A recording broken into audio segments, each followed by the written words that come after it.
Perkenalkan, nama saya Edinviana Bani dengan NIM 20030020088, kelas 1C, semester 1, jurusan Administrasi Bisnis, Fakultas Ilmu Sosial dan Ilmu Politik, Universitas Nusa Cendana Kupang.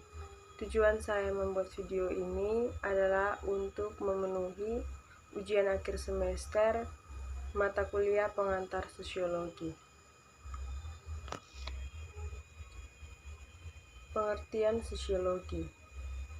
Menurut Pitirim Sorokin, sosiologi adalah ilmu yang mempelajari hubungan dan pengaruh timbal balik antar gejala sosial dan antar gejala sosial dengan gejala non-sosial.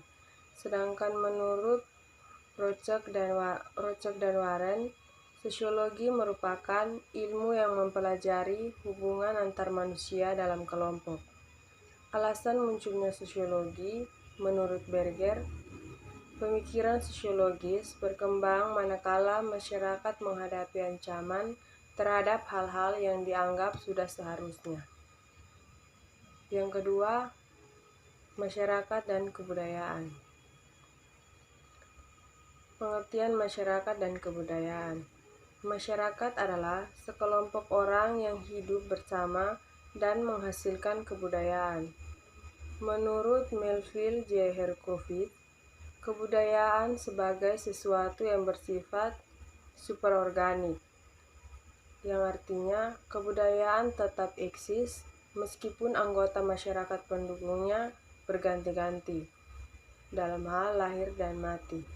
Sedangkan menurut E.B. Taylor, kebudayaan adalah kompleks yang mencakup pengetahuan, kepercayaan, kesenian, moral, hukum, adat istiadat, serta kemampuan-kemampuan dan kebiasaan-kebiasaan yang diperoleh manusia sebagai anggota masyarakat.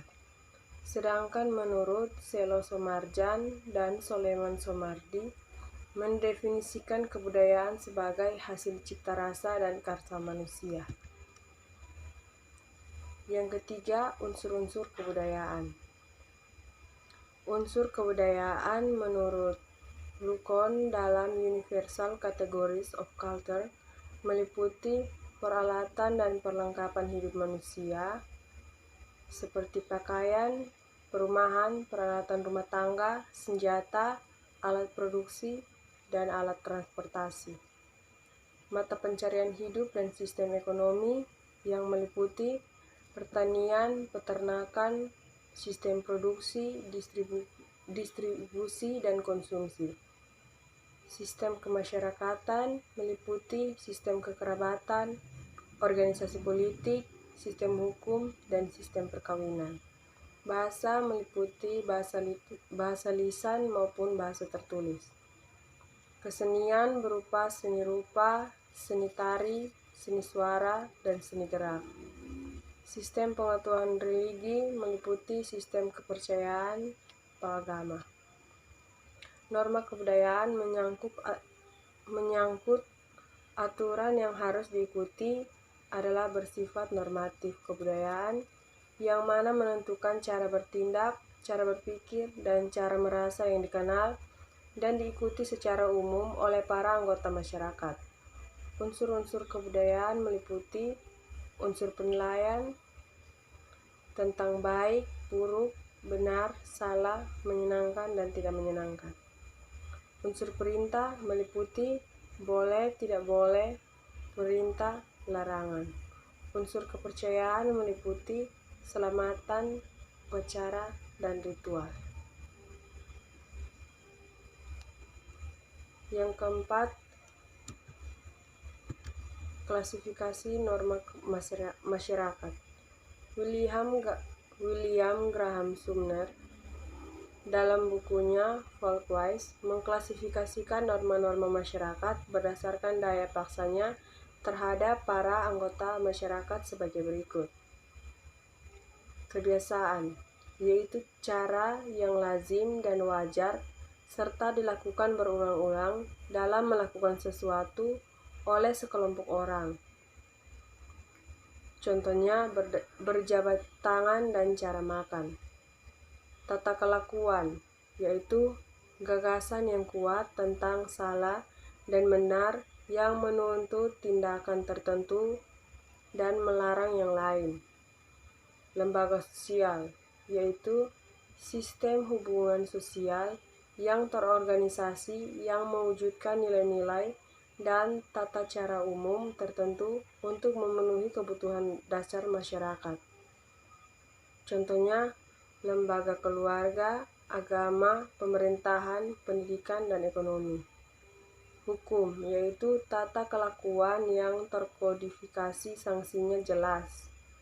Contohnya seperti KUHP, Undang-Undang Kesehatan, dan Undang-Undang Perlindungan Anak. Nilai, yaitu gagasan tentang apakah pengalaman berarti atau tidak berarti. Yang kelima, etnosentrisme dan xenosentrisme. Etnosentrisme adalah kecenderungan setiap kelompok untuk menekankan keunggulan kebudayaannya. Kebudayaan sendiri menjadi patokan baik buruk, benar salah, tinggi rendah, berharga tidak berharga. Sedangkan xenosentrisme adalah pandangan yang lebih menyukai hal-hal yang berbau asing. Yang keenam adalah sosialisasi. Anak belajar dari kehidupannya. Jika anak dibesarkan dengan celaan, dia belajar memaki. Jika anak dibesarkan dengan permusuhan, dia belajar berkelahi. Jika anak dibesarkan dengan cemoohan, dia belajar rendah diri. Jika anak dibesarkan dengan penghinaan, dia belajar menyesali diri. Jika anak dibesarkan dengan toleransi, dia belajar menahan diri. Jika anak dibesarkan dengan dorongan, dia belajar percaya diri. Jika anak dibesarkan dengan pujian, dia belajar menghargai. Jika anak dibesarkan dengan sebaik-baik perlakuan, dia belajar keadilan. Jika anak dibesarkan dengan dukungan, dia belajar menyenangi dirinya. Jika anak dibesarkan dengan kasih sayang dan persahabatan, dia belajar menemukan cinta dalam kehidupan. Menurut Peter L. Berger, socialization is a process by which a child learns to be a participant member of society. Yang dipelajari melalui sosialisasi adalah peranan-peranan.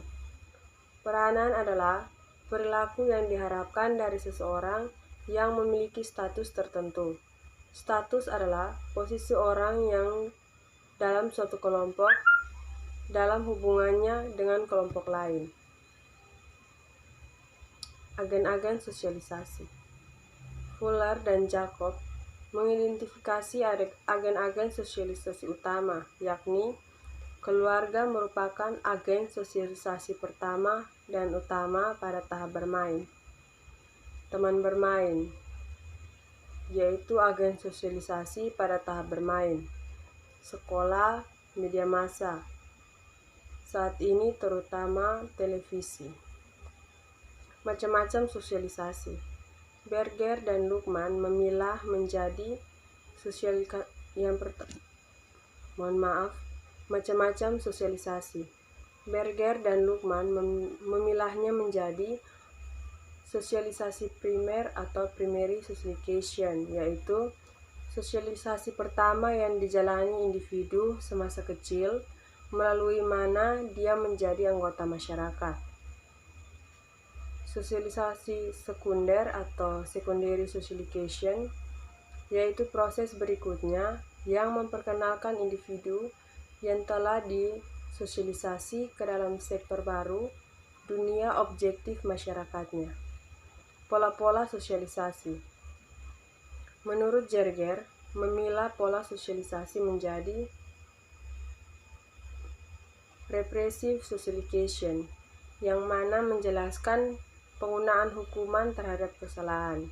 Cirinya, penekanan pada hukuman dan imbalan, menuntut kepatuhan anak, komunikasi satu arah, nonverbal dan berisi perintah, tekanannya pada keinginan orang tua, keluarga sebagai significant other, Sedangkan participatory socialization penekanannya pada interaksi, komunikasi lisan, anak menjadi pusat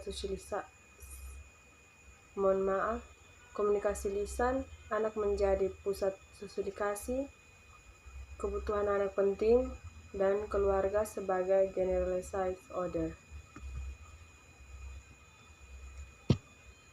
Yang ketujuh, interaksi sosial.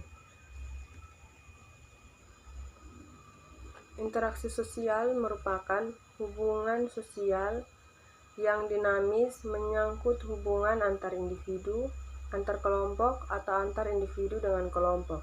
Interaksi sosial didasari oleh berbagai faktor meliputi imitasi atau peniruan, sugesti atau pandangan individu yang diterima orang lain, identifikasi atau kecenderungan dan keinginan seseorang untuk seperti orang lain, simpati atau ketertarikan seseorang pada pihak lain. Syarat interaksi sosial yaitu suatu interaksi sosial hanya mungkin terjadi apabila memenuhi dua syarat, yaitu ada kontak sosial atau social kontak dan ada komunikasi atau communication. Bentuk-bentuk interaksi sosial. Menurut Gilin dan Gilin, memilahnya menjadi proses asosiatif yang terbagi menjadi akomodasi, asimilasi, akulturasi. Proses disosiatif meliputi persaingan, pertikaian, atau konflik. Kimball Young membedakannya menjadi oposisi yang mencakup persaingan atau competition, dan pertikaian atau konflik, kerjasama atau cooperation yang menghasilkan akomodasi, diferensiasi yang menghasilkan sistem pelapisan sosial. Akomodasi adalah suatu proses di mana orang per orang atau kelompok manusia yang saling bertentangan kemudian saling menyesuaikan diri untuk mengatasi kekurangan-kekurangan. Asimilasi adalah pembauran dua kebudayaan yang disertai dengan hilangnya ciri khas kebudayaan asli sehingga membentuk kebudayaan baru. Suatu asimilasi ditandai oleh usaha mengurangi perbedaan antara orang atau kelompok. Akulturasi adalah suatu proses sosial yang timbul manakala suatu kelompok manusia dengan kebudayaan tertentu dihadapkan dengan unsur dari suatu kebudayaan asing. Kebudayaan asing itu lambat laun diterima dan diolah ke dalam kebudayaannya sendiri tanpa menyebabkan hilangnya unsur kebudayaan kelompok itu sendiri.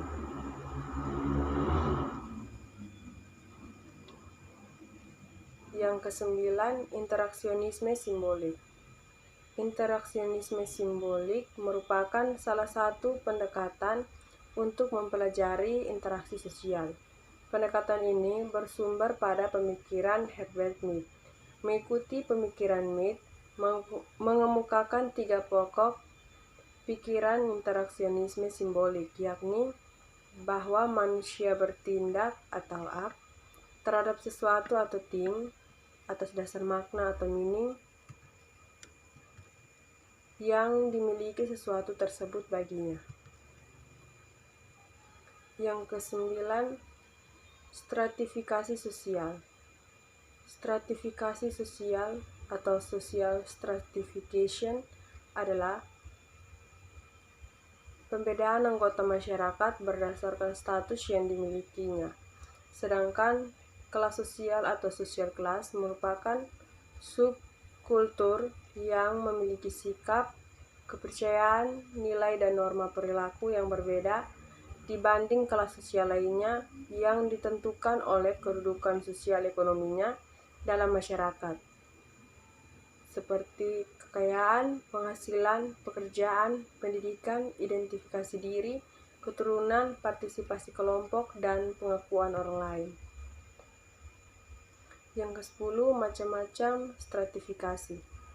Berdasarkan cara memperoleh terdiri dari dua, yaitu status. Yang pertama, status yang diperoleh meliputi usia, Misalnya, putra mahkota umumnya adalah putra tertua. Jenis kelamin, misalnya status laki-laki dianggap lebih tinggi dibanding perempuan. Keagamaan, misalnya kasta etnis. Yang kedua, status yang diraih, seperti pendidikan, pekerjaan, dan kekayaan. Berdasarkan keterbukaan sistem stratifikasi, menurut J. Milton Yinger, terdiri dari dua, yaitu yang pertama, status tertutup, apabila setiap anggota masyarakat tetap berada pada status yang sama dengan orang tuanya. Yang kedua, status terbuka, apabila setiap anggota masyarakat menduduki status yang berbeda dari status terbuka apabila setiap anggota masyarakat menduduki status yang berbeda dari status orang tuanya atau bisa lebih rendah atau lebih tinggi. Yang ke-11, institusi sosial. Menurut Sudjono Sukanto, institusi sosial merupakan himpunan norma-norma dari berbagai tingkatan yang berkisar pada suatu kebutuhan pokok di dalam kehidupan masyarakat. Bentuk institusi sosial menurut Sudjono Sukanto meliputi yang pertama, bentuk konkret, asosiasi.